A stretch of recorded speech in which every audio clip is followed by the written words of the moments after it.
खौफ एक दिल में समाया, लरस उठा कागज। खौफ एक दिल में समाया, लरस उठा कागज।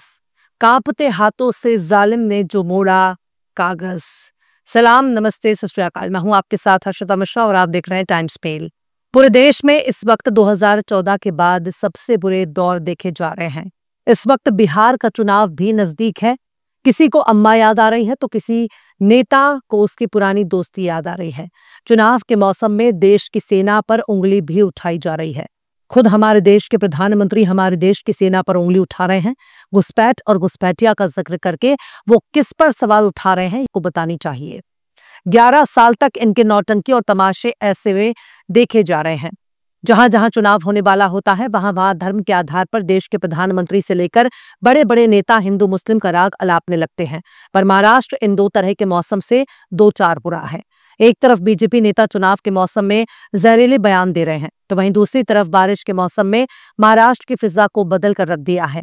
महाराष्ट्र के मंत्री और भाजपा के नेता बटला तेनी यानी जहरीला नितेश राणे ने कहा कि महाराष्ट्र की महायुति सरकार हिंदूवादी सरकार है जिसे हिंदू वोट के समर्थन से चुना गया है। जिन्होंने भी गोल टोपी पहनी है उन्होंने वोट नहीं दिया। भाजपा अपने साथ साथ अजीत पवार की पार्टी को हिंदुत्ववादी कह रही है जो सेकुलर माने जा रहे हैं। मुसलमानों का साथ उनका रिश्ता भी है। पर महाराष्ट्र में इस वक्त बीएमसी का चुनाव नजदीक है, इसलिए अभी से हिंदू मुस्लिम की राजनीति तेज कर दी गई है। नितेश राणे के पास करने के लिए कुछ नहीं है, वो दिन भर इसी तरह के बयान देता रहता है। मराठी और हिंदी की जंग में जब उसके पास कोई जवाब नहीं था तब उसने हिंदू और मुसलमान करना शुरू कर दिया और उर्दू बोलने वालों को मराठी सीखने के लिए बोल रहा था, यानी जिसका कोई जवाब ना हो उसका सारा ठीकरा मुसलमानों पर फोड़ दिया जाए। पर बात सिर्फ यहीं तक सीमित नहीं है। अभी हाल ही में भाजपा के नेता अमित साटम ने कहा कि मुंबई में कोई खान मुंबई का मेयर बन जाएगा। कोई खान मुंबई का मेयर नहीं बनना चाहिए। जिस वक्त साटम ये बयान दे रहा था उस वक्त महाराष्ट्र के मुख्यमंत्री देवेंद्र फडणवीस और केंद्रीय मंत्री पीयूष गोयल भी मौजूद थे। साटम को मुंबई की बहुत चिंता हो रही है, उसे मुसलमानों से डर लग रहा है। अब देखिए कि ये लोग महाराष्ट्र के कितने बड़े हितैषी हैं। महाराष्ट्र के कई जिले में बीते 2 दिन से लगातार बारिश हो रही है। अब तक 10 से ज्यादा लोगों की मौत हो चुकी है। नासिक, धाराशिव, अहिल्यानगर, जालना और यवतमाल में लोगों की मौत की जानकारी सामने आ रही है।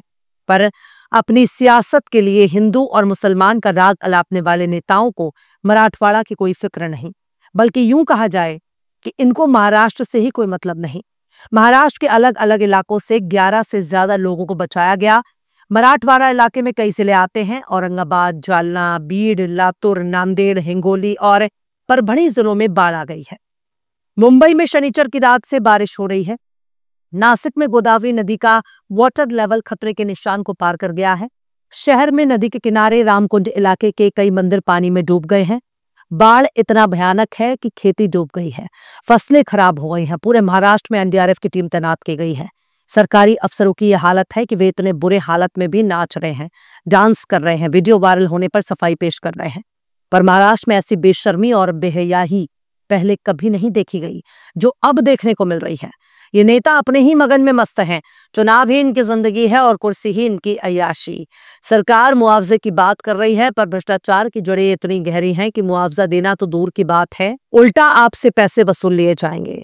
हालत ये हो गई है कि एक गांव के सरपंच ने तहसीलदार के मुंह पर नोटों की गड्डियों दे मारी है, जो बताने के लिए काफी है कि चोर उचक्के सरकारी तंत्र में कहां तक घुसपैठ कर चुके हैं। मजबूर सरपंच को पैसे उछालने पड़ रहे हैं। लातूर जिले में एक सरपंच ने गुस्से में अपना आपा खो दिया और तहसीलदार पर नोटों की गड्डियां फेंक दी। इल्जाम है कि भारी बारिश और बाढ़ के बाद फसल को होने वाले नुकसान जायज न होने पर सरपंच बहुत नाराज थे। उन्होंने गुस्से में आकर ऐसा किया पर उल्टा उनके खिलाफ ही मामला दर्ज कर लिया गया। 26 सितंबर को माकड़ी इलाके में उप तहसीलदार की शिकायत के बाद माकड़ी के सरपंच राहुल माकड़ीकर पर मामला दर्ज किया गया, जिसके बाद गांव वालों में गुस्सा देखा जा रहा है। लातूर जिले में पिछले कई दिनों से हो रही बारिश और बाढ़ की वजह से किसानों की फसलें तबाह हो गई हैं। प्रशासन की ओर से अभी तक फसल नुकसान का पंचनामा पूरा नहीं किया गया था।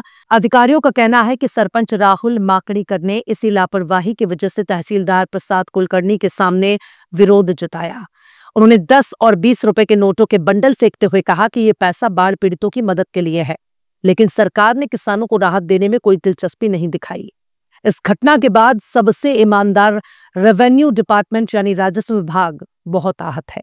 तहसीलदार कुलकर्णी के लिए पूरा का पूरा राजस्व विभाग एकजुट हो गया और सरपंच की गिरफ्तारी की मांग कर रहा है। जाहिर सी बात है, तहसीलदार साहब कुछ ज्यादा ही ईमानदार होंगे, पर भ्रष्टाचार की इससे बड़ी मिसाल और क्या हो सकती है कि तहसीलदार पर एक्शन लेने के बजाय उल्टा विरोध करने वाले सरपंच पर मुकदमे लिखे जा रहे हैं। राजस्व विभाग के कर्मचारियों ने कहा कि जब तक माकड़ी कर की गिरफ्तारी नहीं होती तब तक ये काम नहीं करेंगे। मतलब ये पहले ही कामचोर थे और अब काम न करने का इनको बहाना मिल गया। पर चोरी चकारी बेईमानी से क्या होता है? भाजपा नेता दिन रात जहर घोल रहे हैं। ना तो इनको महाराष्ट्र के किसानों की चिंता है और ना ही आम जनता की। बीते महीने से ही अमित सातम ने कहा था कि लड़ाई मुंबई को सुरक्षित रखने की है। दूसरे देशों में घुसपैठ हो रही है और उनके रंग बदल रहे हैं। कुछ शहरों के मेयरों के सरनेम देखिए, क्या हम मुंबई में भी यही पैटर्न चाहते हैं? सातम ने आगे कहा कि वर्सोवा मालवणी स्टाइल हर जगह फैली सकती है। मुंबई करों के दरवाजे पर एक बांग्लादेशी होगा, कल हरवाड़ में एक हारून खान चुना जा सकता है और कोई खान मुंबई का मेयर बन सकता है। ऐसा मत होने दीजिए। यानी सोचिए कि ब्रिटेन का प्रधानमंत्री एक हिंदू को बनाया जाता है तो भारत में पटाखे फूटते हैं। ये कहा जाता है कि सनातन का मान बढ़ रहा है, पर अगर जनता के बीच से एक मुस्लिम भी चुनकर आ जाता है तो उनकी टांग कांपने लगती है। इसे ही कहते हैं दोहरा चरित्र और देसी जबान में कहते हैं दोगला। पर ऐसी दोगलई इस वक्त भाजपा नेताओं में कूट कूट कर भरी हुई है। दरअसल मुंबई के वर्सोवा और मालवणी में मुस्लिम आबादी अच्छी खासी है।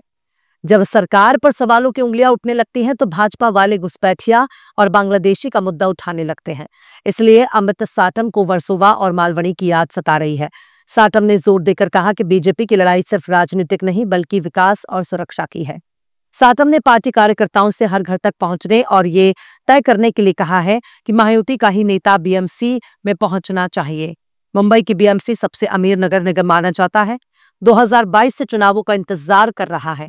सुप्रीम कोर्ट ने महाराष्ट्र में लंबे समय से लंबित स्थानीय निकाय चुनाव करने की अंतिम समय सीमा 31 जनवरी 2026 तय की है।